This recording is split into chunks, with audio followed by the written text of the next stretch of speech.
You said there were all sorts of injuries you've seen. Were there any? What's one that really brought the, I guess, the horror of war home to you? There were so many. Oh, everybody was hurt. Truthfully, there's not one outstanding because one was as bad as the other, regardless of where it was on the body. This is later on in my service, when I was back I was sent to Korea. I'll get to that later. This young boy on the floor wanted pizza. And this is 1946. No one knew what pizza was. No one. And the Red Cross even got in on this hunt for what is pizza. They wanted so badly to make this boy happy. And some people said, oh, it's a dough with tomato sauce on it. Foolish things like that, because nobody really knew. I can't remember if he died or not, but I felt so sorry for that boy. He wanted pizza. He was of Italian extract, and he wanted pizza so badly. That's one thing that stands out in my mind. But as far as their injuries, and there were so many lost legs, limbs of all kinds. And the boys, there were some boys that had 2 eyes missing. They were just as joking as much as the rest of the patients on the floor. And your duty was simply to care for them and get them home, hopefully, as quickly as possible. We were nurses, doing what we had to do. Mm-hmm. They were wonderful. And, okay, so, and that just carried through to the end of the war, and you were on the East Coast? Well, no. Okay, well then, tell us what... What day? I forget when it was. In August, I believe, of 1945, 400 nurses left New York on a ship, and a hospital ship. I used to know the name so well. However, and we started out from New York, went down along the coast of the States, and when we were approximately adjacent to what were the southern states in the country, we were out in the ocean. VJ Day was declared, and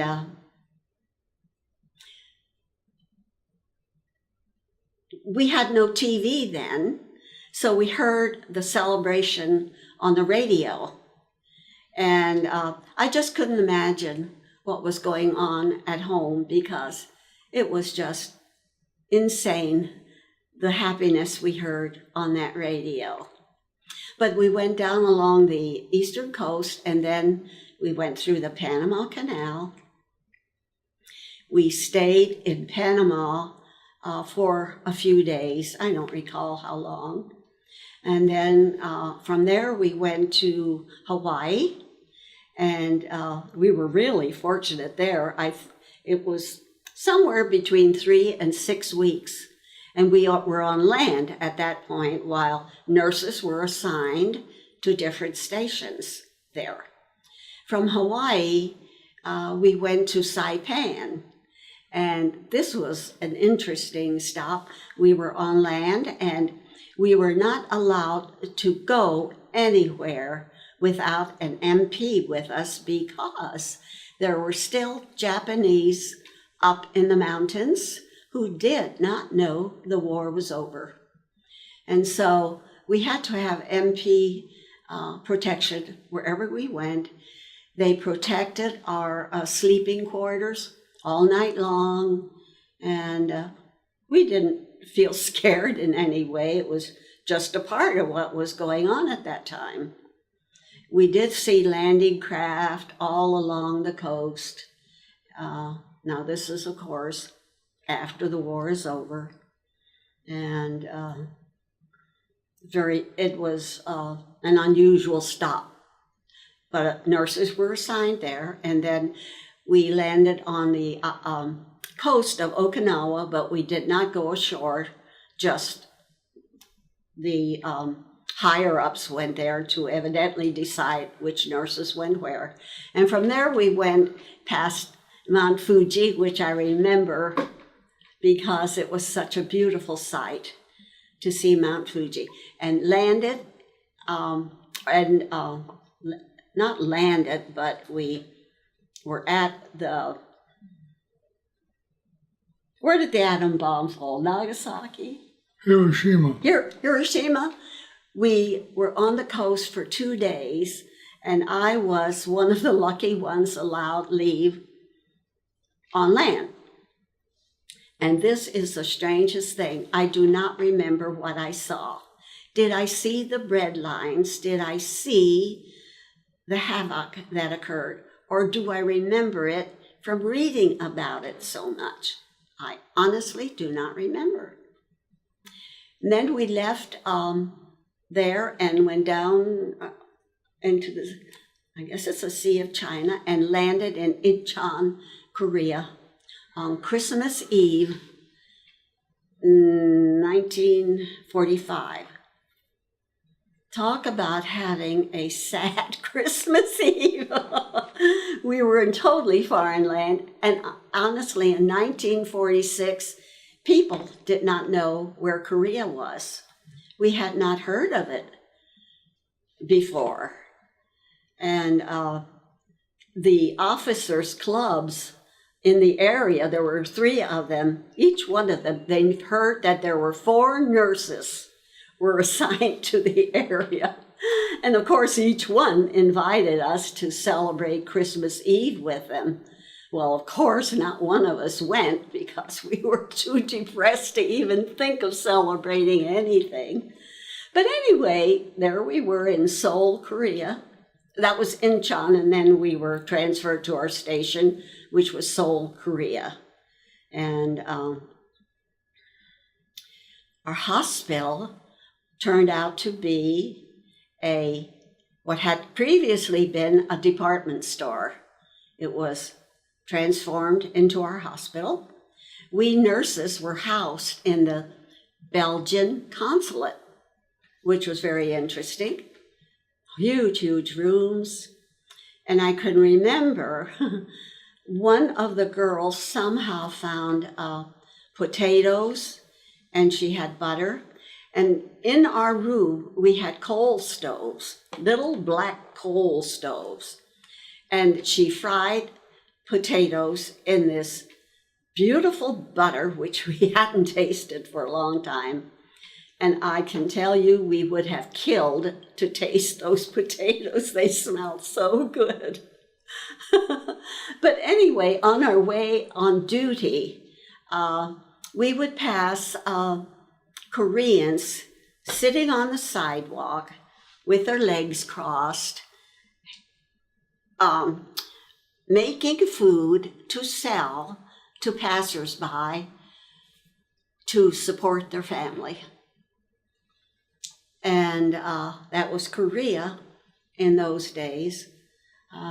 We went on duty at 11 o'clock at night. We were not afraid to walk down the streets from our quarters to the hospital, which was approximately a block away. But we weren't a bit scared to walk through the streets to get on duty. And it was a very interesting place to go to. How long were you in Korea then? Only about 6 months, and then my time ran out. And I came home on a ship. But after only 6 months, I can remember so clearly, we approached the States at nighttime. And we saw the coastline as we came toward land. And there were all of these lights along the coastline. What what a sight. We had just come from Korea, where they had no lights at night. And they may have had one or two, but they were very dull lights and just, you might say, no lights. And then to see all of these bright lights ahead of us was such a surprise. Anyway, we landed in Oregon and went across the country on a train, came home, were assigned, we had a month's leave, and then I was assigned to Fitzsimmons General Hospital in Denver, Colorado. And doing the same thing, I mean, obviously you were a nurse, but there must have been also some very long rehab for some of these students. Well, not really on this assignment, because we were part of an experimental group doing studies on streptomycin for the government. The government was experimenting on streptomycin as far as healing illnesses. Fitzsimmons General Hospital, where I was assigned, was supposed to be a hospital for TB patients. That's where I met John. He was not a TB patient. However, the first morning I was on duty, I was taking the temperature of the man in the bed next to John, and I remember his name well. It was Sergeant Wells. And he said to me, this is my first morning on duty there. He said, "Where are you from, nurse?" And I said, "Pennsylvania." And with that, I heard this droll voice say, "Oh, that's 400 miles too far east." And I turned around and I said, "You must be from Ohio." And I looked into two of the most beautiful brown eyes I had ever seen. You charmed her from the beginning. I guess. That is the truth. I was smitten on the spot. I tell you, I was taken advantage of because I didn't know anything about her. She goes out and gets all the records. I went to get his records. We had access to all the records because I thought, oh my gosh, he's so good looking. I got his records out and I found his name, John Ackley. Single. Oh, he's single. He was about 5 months younger than me. That's all right. And so he's a pilot. And during the war, a pilot was God. Oh my gosh. Well, that was it. I thought, oh my Lord. And so those gears were whirring in the back of your mind. he didn't know it was going on. He had no idea I was looking up his records. But that was the beginning of, it's now 67 years. Wow, that's neat. But to get back to the streptomycin, yeah. These patients were given streptomycin shots with an 18-gauge needle, which is not a 25 little needle that you get your shots with, say for the flu or whatever. They were 18-gauge, which are quite hefty needles. They got those shots every 4 hours, day and night, for 4 months. In all of that time, I never heard one of those patients complain. Not ever. Again, it showed what these boys were made up of. Unbelievable. Well, they've been through hell. Yes, they had. They had. And so they were able to take pretty much whatever you gave them. Exactly. That's right. Well, now I know how you met, but let's find out how John eventually got there. So you were a pilot, you'd gone through your advanced training, and where did you go? Where would this be? Would this be like 43 or 44, 1944, something like that? And I went overseas in 43, of course, And where'd you go? to Europe, first to England, flew the Air War over Europe from southern England at a field located on the coast between Bournemouth and Weymouth. And then on D-Day, we flew top cover.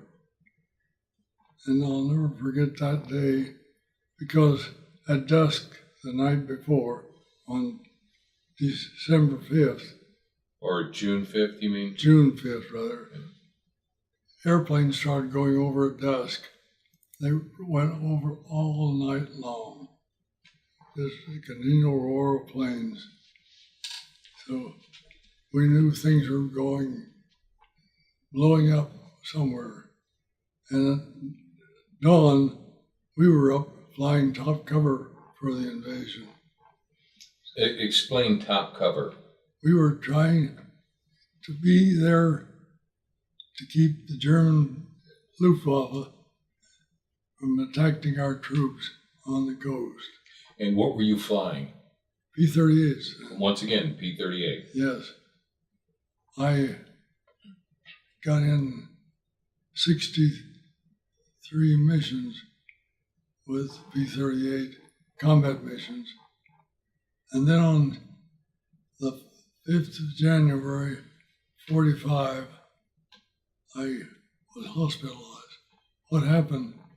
I'd been complaining to the squadron surgeon that I was having quite a bit of pain But getting up in the morning out of a sleeping bag.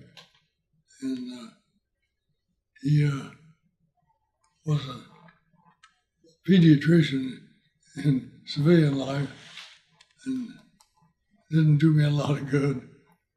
But on the 5th of January, 45, our group flight surgeon came over to our mess tent, saw me, said, "Come on over to the group, I want to check you out." He put me under a fluoroscope and my left lung was completely collapsed. And so that was the end of my flying. Okay. But let's go back. yes, Let's go back a little bit and explore maybe a few of the missions. Battle of the Bulge. Yeah, just because D-Day was just a few days ago, or the anniversary of D-Day was a few days ago.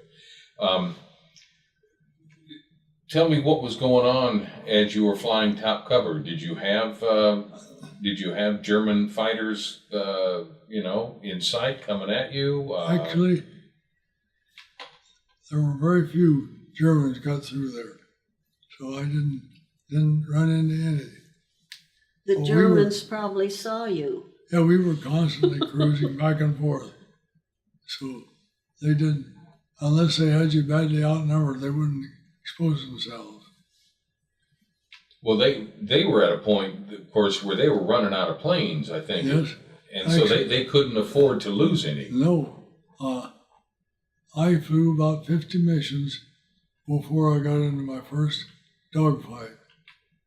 And that was on 17th of December, 44, which is the middle of an awful, awful cold winter. We were actually sleeping out the field by our planes because the Germans broke through the Bulge and were over by Dinant, Belgium, which is only 15 miles from our field.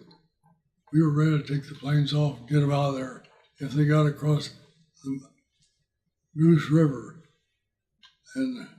But fortunately, the weather broke on the 17th, and everybody was up after any moving target, including fuel. So they ran out of fuel very quickly. Well, explain that dogfight. Take me through that. Oh, okay. On the 17th, we were on this mission. We'd already dropped our bombs, so we were just looking for trouble. And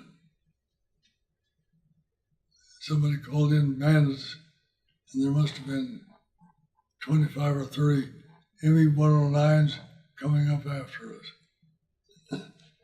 And I got on the tail of one, and he tried to climb away from the P-38. I had the latest model, supercharged P-38, and he couldn't get away from me. So I did hit him and knocked his engine out. It was interesting, he bailed out, and I circled him. I was just curious. I must feel like he was going down the parachute. I don't know if he thought I was going to attack him or not. Obviously, I wouldn't have, but it was interesting. And then, just a little bit later, another ME-109 was getting away from the group, and I always liked to hunt pheasant up in northeastern Ohio, and I would learn to lead the bird just enough so I could get him with a load of buckshot. Well, I just took what I thought was a proper lead on this plane. It was the big circle, fired a short burst, and got strikes on his engine immediately. So that was my two. Then a couple of days later, my wingman and I got a Focke-Wulf 190, which is a radial engine plane. The ME-109 had a single radial or inline engine. They were both good airplanes, but as you say, they were running out of planes. And that was on the 5th of January, I said, of 45. I was grounded.